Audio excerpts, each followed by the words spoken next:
silence filled the dim room, a silence engendered by two strangers who were waiting to hear a child's fate. "When exactly did it happen?" Sam asked. His suit was unbuttoned, his tireless dress shirt starched smooth as sheetrock. "When did Joseph kidnap her?" Gabrielle asked. She wasn't afraid to use the word. "Saturday morning. Yesterday. Forever ago." That was the phrase that had occurred to her, but she didn't use the expression with this man, whom she'd only known a few hours.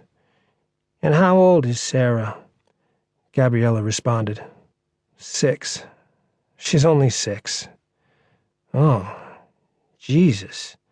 His long, matte-dry face revealed disgust. A face older than that of most men in their mid-30s. A jowl quivered. She nodded, a token of thanks for the sympathy. After a pause, "I hate Sundays." "I know what you mean." Sam's eyes regarded her again. The new black jeans bought on the run while she and Daniel were being chased through the streets of New York. They fit poorly. A bulky, unbecoming navy blue sweatshirt. He'd been noting her mussed auburn hair and a gaunt face whose makeup had long ago been teared away. He scanned her lean hips, too, her abundant breasts, but clearly had no romantic or lustful interest. She reflected, "Whatever his circumstances or preferences, I'm sure I look pretty bad." She rose and walked to the corner of the apartment. There sat a black backpack, from which the price tag still dangled. She unzipped it, then withdrew a smaller gym bag, and from that a skein of yarn, some needles, and the piece she'd been working on. The strands were deep green and blue, echoing a line from a song. One of her favorites. Eyes red, demeanor anxious, Gabriella sat once again in the shabby plush purple chair in the center of the living room. Though she clutched the yarn, she didn't begin the rhythmic, comforting motion so familiar with the red knitting needles yet. She touched her mouth with a tissue, looked at the wad, which was white as fine linen, now blotched red. Her fingers were tipped with polish of a similar shade. Then, tap, tap. Gabriella knitted 5 rows. She coughed several times, pressed her side, below her right breast, her eyes squinting shut momentarily.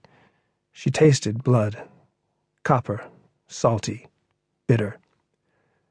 Concern rippling his brow, Sam asked, "If it's bleeding like that, shouldn't you go to the emergency room? It looks worse." Gabriella gave a brief laugh. "That probably wouldn't be a good idea. Didn't Daniel tell you what happened this afternoon?" "Oh, sure. I wasn't thinking. I'll live with it until I get Sarah back.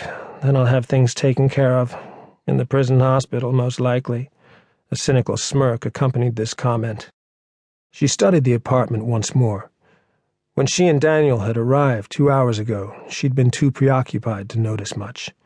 In addition to being filled with beat-up furniture and exuding a sense of the temporary, it was gloomy, particularly now in the oppressive dusk. She supposed this atmosphere was mostly due to the tall ceilings, small rooms, gray wallpaper flecked with tiny pale flowers. Her eyes went to the wrought iron coffee table in the middle of the room. Its spiky edges looked like a weapon from a science fiction film. Pain. The table set her nerves aflame. But she thought yet again, as she'd done so often in the past 2 days, your goal. All you should think about is your goal. Sarah. Saving Sarah is your only goal. Remember that, remember that, remember that. Gabriella asked, "You work with Daniel much?" Sam replied, "We've had a relationship with him and the Norwalk Fund for close to 7 years. How many people have told him he looks like the actor?" She was thinking back to Friday night. Could it really have been just 2 days ago? Meeting Daniel Reardon for the first time. Then later that evening, recalling his damp brow, speckled with moisture, and beneath his blue eyes, which were simultaneously easy and intense. "A lot," Sam said, and again rubbed his bare, shiny scalp. "I don't get that much. Are you this or that actor?"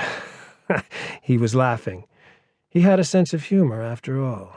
Maybe. "And the head of your company, Andrew..."